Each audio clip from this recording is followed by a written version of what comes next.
meditation of the Larger Catechism this morning. We're looking at question number 148, which reads as follows. What are the sins forbidden in the 10th commandment? The answer is that the sins forbidden in the 10th commandment are discontentment with our own estate, envying and grieving at the good of our neighbor, together with all inordinate motions and affections to anything that is his. We come now to the conclusion of the consideration of the 10 Commandments in what we might call proper, specifically. With the last of the 10 Commandments, Moses tells us that we ought not to covet anything that belongs to our neighbor. Now, last week we saw that this commandment is a helpful summary of the whole of the 10 Commandments, as it drives home the point that the law of God is spiritual. It addresses our heart and not merely outward behaviors. So when we feel that we have satisfied the law's demands by not murdering our neighbor, not committing adultery, not stealing, in those outward ways we might feel like we have a certain measure of righteousness. But when we come to this last commandment, we are especially brought into confrontation with the thought that everything within us is exposed before God. The law of God addresses not only outward behavior, but also our heart's attitudes, our desires, our emotions, our thoughts, our feelings. All is opened and examined before God. And there must be perfection completely and entirely in order for us to be accepted before God. Apart from that perfection, God cannot welcome us into His presence. And therefore, after we've come through the 10 Commandments and read and meditated upon them, we should come to the conclusion, not that I am good and righteous and look how well I've done, but rather look at how much of a sinner I am, how much I need the grace and mercy of God for the forgiveness of my sins. And so the law does not come to show us the way in which we can obey God in order to earn our way into heaven, but it shows us our sin and shows us that the only way into heaven is by the grace of God and His provision of righteousness through faith in Jesus Christ. There needs to be an alien righteousness, a righteousness that's outside of us, that comes in and stands in our place. Because apart from that perfect righteousness, we cannot be accepted in the presence of God. I commented last week how Paul, in reading the 10 Commandments as a Pharisee, one who had strict regard for the law of God, came to this last commandment and was convicted of his sin, that he was a sinner. He was one who broke the law of God, especially right here. The law addresses our inner state as well as our outward actions.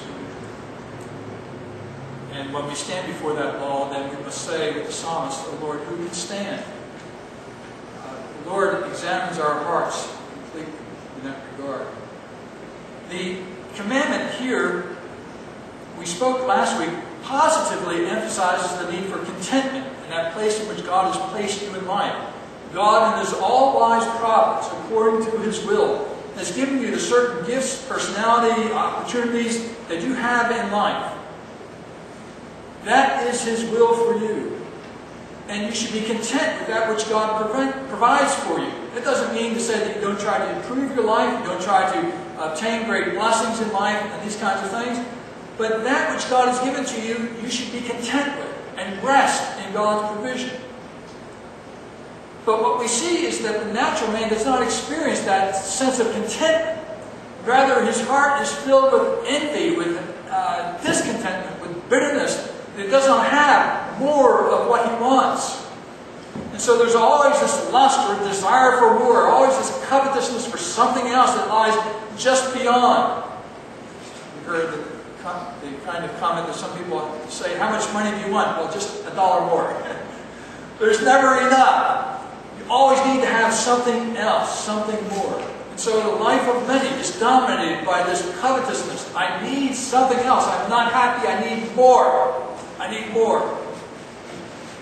You will never be happy in the pursuit of things. You will never be happy with the abundance of this world's treasures. Your only happiness comes in a right relationship with God, the eternal, infinite God, himself provides us with all good things to enjoy.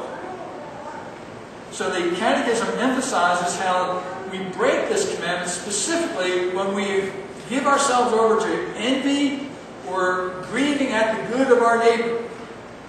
Doesn't that speak to our world today? Our contemporary political situation, where there's so much envy of those who are wealthy and successful in life. And envy reveals itself by trying to take that which they have gained in life and make it their own. And that could be through the ballot box, through voting benefits to yourself, or many other ways. Envy is a powerful emotion in our world today. And people who are discontent with their own situation and see someone else prospering seek to pursue it in unlawful ways. Again, there's an appropriate way to find blessing in your life, to succeed in life, to prosper in life.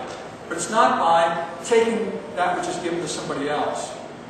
Similarly, we should not be grieving at the good of our neighbor. When somebody does well, and it might seem to put you in the shadow. You're not quite standing out as you once did. You shouldn't be grieving at what somebody else is accomplishing in life, but rather rejoice with them. And then finally, all inordinate motions and affections to anything that is his. Inordinate is out of bounds, going beyond what is necessary. And these motions are the feelings, the emotions within that drive us towards pursuing this or that. This overwhelming passion for something that causes us to avoid all necessary boundaries and just go after something. It's an expression of this covetousness, this idolatry of the things of this life. So we come to a conclusion of the specific meditation of the Ten Commandments. We will have a few more comments on the Ten Commandments in the weeks to come. That we find here God's law is indeed sharper than any two-edged sword, and it pierces soul and spirit. We are exposed to the eyes of the Holy Lord, and we must rest in Christ, in God's provision of Christ, and the salvation that is in